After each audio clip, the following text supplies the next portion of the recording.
Hello students, I am Prabhdev Singh, your political science teacher. तो students, आज हम कुछ एमसीक्यू करेंगे। I have taken all this MCQ from your previous examinations, board examination. That's why all questions are very important. So let's start.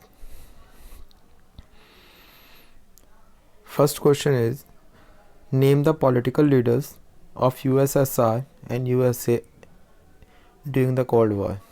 The answer is Nikita Khrushchev and John F. Kennedy.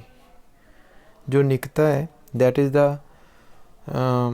political leader of the USSR at that time during the Cold War, and John F. Kennedy, that was the political leader of the USA. Next question. Name the political leader who introduced the economic and political reform policies, first for the reconstructions and second for the openness. यहाँ पे दोनों के नाम लिखे हुए हैं, ग्लोनोस्ट and perestroika. तो ये जो पॉलिसी थी, ये किन्होंने स्टार्ट की थी? The answer is Mikhail Gorbachev. Next question, name the model of transactions in Russia, Central India and East Europe by the World Trade and the IMF. The answer is shock therapy, जो world bank और IMF के द्वारा की गई थी, जिसके कारण total जो मॉडल था इन कंट्रीज़ का, रशिया का, सेंट्रल इंडिया जो कंट्रीज आती हैं और ईस्टर्न यूरोप का, टोटली चेंज हो गया था। The name of that model is shock therapy. In which convention decide to ban the production and use of biological chemical weapons. The answer is biological weapon convention. नाम ही इसका उससे related है, so it's easily identify. Operation infinite reach is also known as. Operation infinite reach को क्या बोलते हैं? हो missile attack in Sudan. Next one, operation enduring freedom is also known as war against Al Qaeda. Next question, operation desert storm is also known as first gulf war. Because students, इस बार आपके ये जितने भी वॉर्स हैं, कुछ operations हैं, उनके नाम आपको याद करने पड़ेंगे कि इनका सेकंड नेम क्या है, क्योंकि आपको एमसीक्यू आने और एमसीक्यू वगैरह में बहुत ज़्यादा चांसेस होते हैं इस तरह के क्वेश्चन आने के। So revise properly. Operation Iraqi freedom, इसको क्या कहते हैं? Is also known as coalition of the willing. Next question. Dash is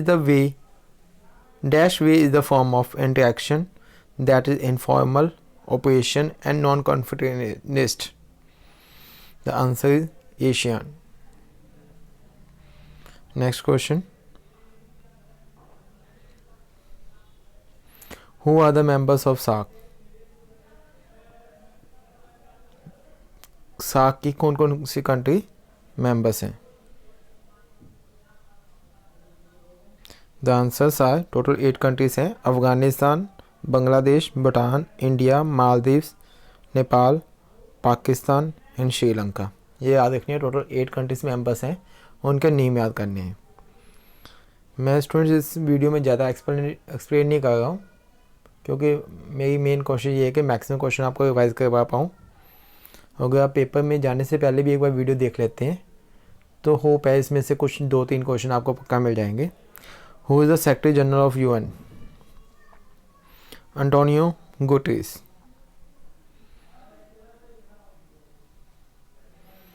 Which organization are helpful in handling challenges like maintaining peace, corporations, diseases, and global warmings? Which type of organizations? The answer is international organization. Name the speech given by Shri Jawaharlal Nehru ji at the hour of midnight of the 14-15 August 1947। आपने उस speech का नाम देना है जो जवाहरलाल नेहरू जी ने दी थी 1947 में, जब हमारे देश को फ्रीडम मिली थी at that time. Tryst with destiny, tryst with destiny. Name the theory behind the partition of India and Pakistan in India. उस थ्योरी का नाम क्या है जिसके बेस पे इंडिया और पाकिस्तान की पार्टीशन हुई थी? Two nation theory. Next question, election commission was formed in the year. Election commission किस साल में फॉर्म किया गया था? Election commission, the answer is January 1950। In 1957 in which state Congress party has bitter taste of defeat? कि 1957 में Congress party एक state में हारना स्टार्ट हुई थी, स्टेट का नाम बताना है। The answer is Kerala. Next, name the two principles of Indian foreign policy after independence. The answer is sovereignty and integrity and economic development. The first one is the sovereignty, the second one is integrity and economic development. ये जो दो point हैं ये main principles थे Indian foreign policy के, अभी भी same ही है। Next one, the meaning of the non alignment is to. Meaning of non alignment, आप सभी को पता है कि इंडिया ने at the time of cold war non alignment movement को अडॉप्ट किया था। इसका मीनिंग पता होना चाहिए। This is very important question. The answer is maintain distance from two groups. Two groups here, किन दो ग्रुप्स की बात की गई है जो कोल्ड वॉर के टाइम बने थे? USSR एंड USA। उन दोनों से डिस्टेंस बनाए रखना। This is the meaning of the non alignment. Next one, which elections are called the political earthquake. जैसे हर 5 साल के बाद इलेक्शन होते हैं, पर उसमें से एक इलेक्शन को इंडियन पॉलिटिकल सिस्टम के अंदर, इंडियन पॉलिटिकल हिस्ट्री में पॉलिटिकल अर्थक्वेक कहा जाता है। वो है 1967 के इलेक्शन। 1967 के इलेक्शन को पॉलिटिकल अर्थक्वेक का नाम दिया गया है।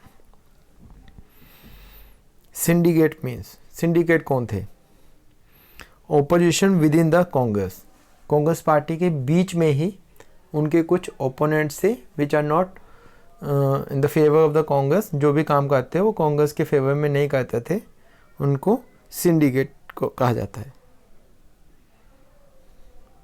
How many princely states were there at the time of independence. Independence के टाइम इंडिया में कितनी प्रिंसली स्टेट थी? The answer is 565।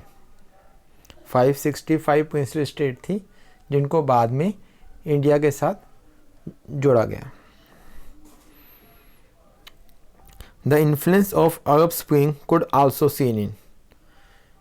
जो अरब स्प्रिंग की इन्फ्लुएंस थी वो कहाँ कहाँ देखी गई?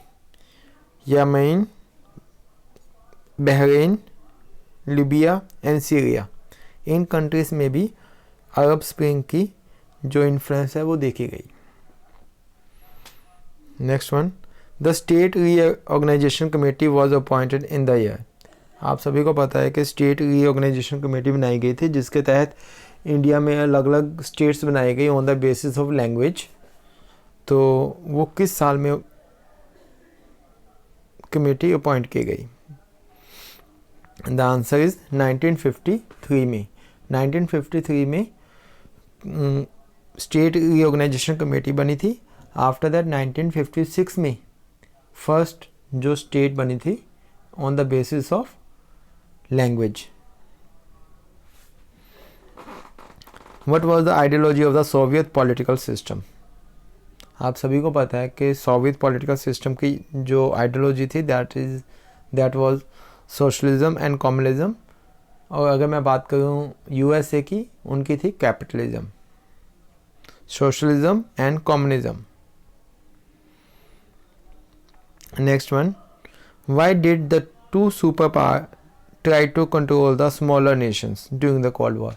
ये आपका क्वेश्चन बड़े क्वेश्चंस में भी आ सकता है, 4 मार्क्स के क्वेश्चन में या 2 मार्क्स के क्वेश्चन में, कि जो सुपर पावर्स थी वो क्यों स्मॉलर कंट्रीज़ को अपने साथ ज्वाइन करना चाहती थी during the cold war? The answer is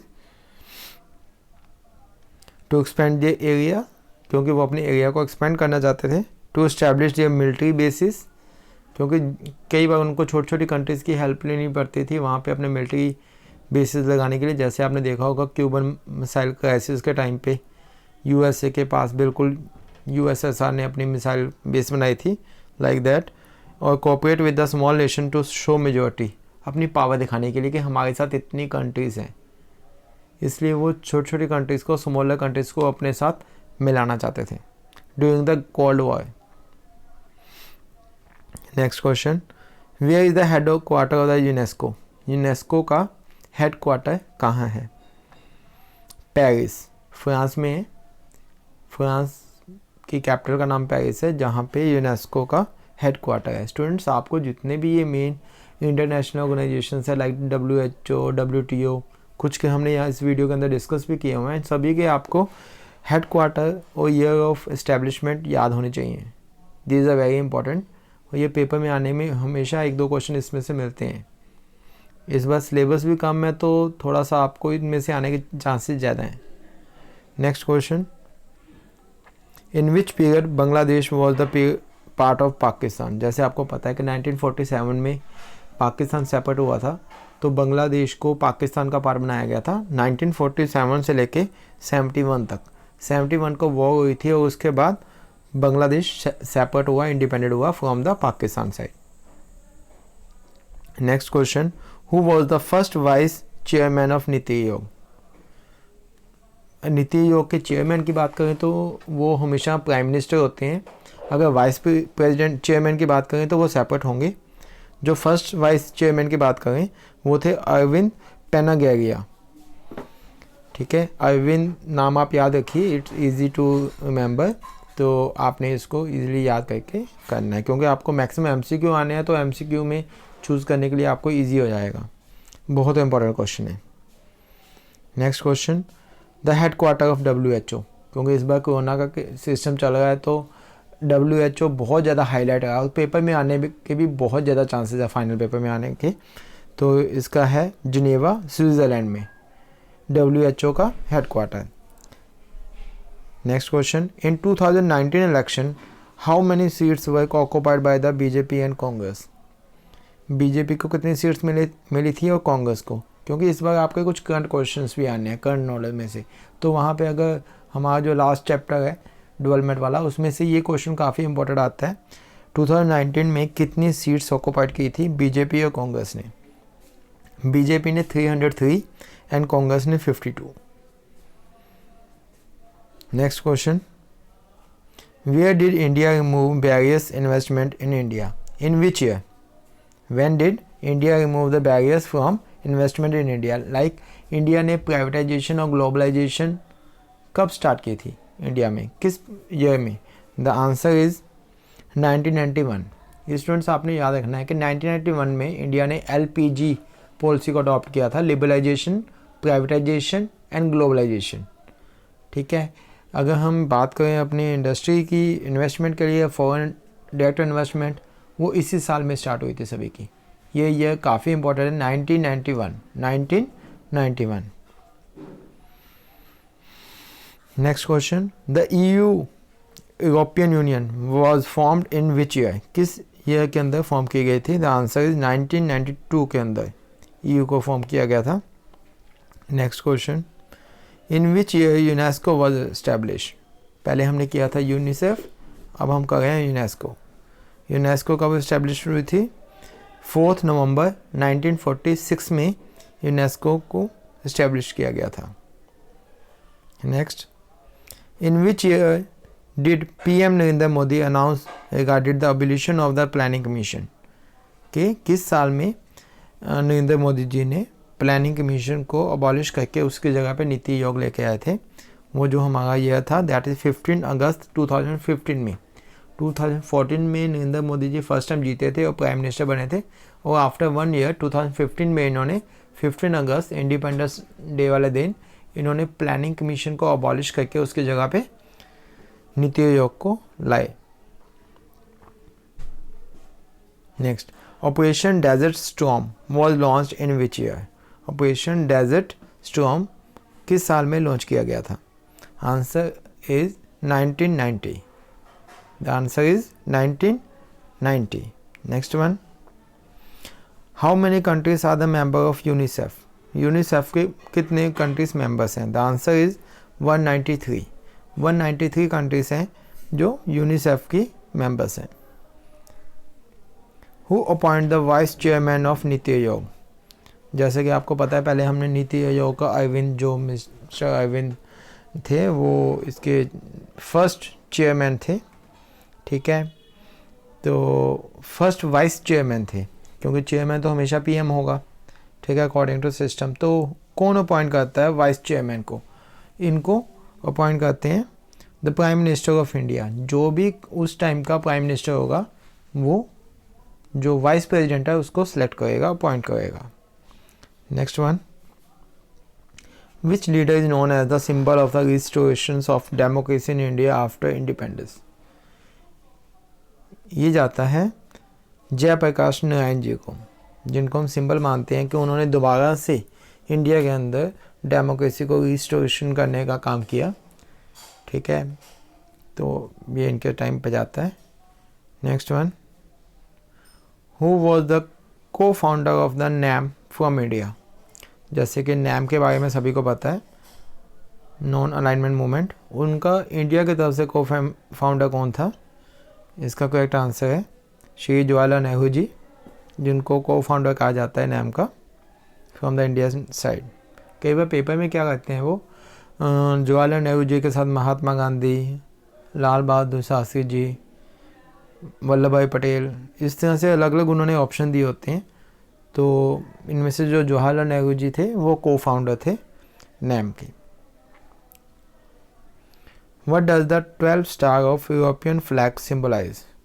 जो यूरोपियन फ्लैग है, ईयू का फ्लैग है जो, उसके अंदर 12 स्टार बने हुए हैं, वो किस चीज़ को सिम्बलाइज करते हैं? Symbolize of fraternity and perfection, ठीक है। आप ये दोनों को अलग अलग पॉइंट्स में आगे भी लिख सकते हो, fraternity and symbolize of perfection. इसको वो 12 स्टार जो हैं वो सिम्बलाइज करते हैं, प्रेजेंट करते हैं। थैंक यू स्टूडेंट्स, यहाँ पे आपकी ये पूरी वीडियो कंप्लीट हो जाती है, ठीक है। जितने भी क्वेश्चन मैं ट्राई करूँगा नेक्स्ट इन फ्यूचर हो भी आपके लिए काफ़ी वीडियो बनाऊँ, ठीक है। आप देख सकते हो, अगर कोशिश करो इसका एक बार इसको रिवाइज कर लो या एक दो बार सुन लो, easily you can revise all the questions. Clear? And after that if you have any doubt you can concern with me. You all have my number. You can concern with me, contact with me, send message to me. I will try to help you. Thank you.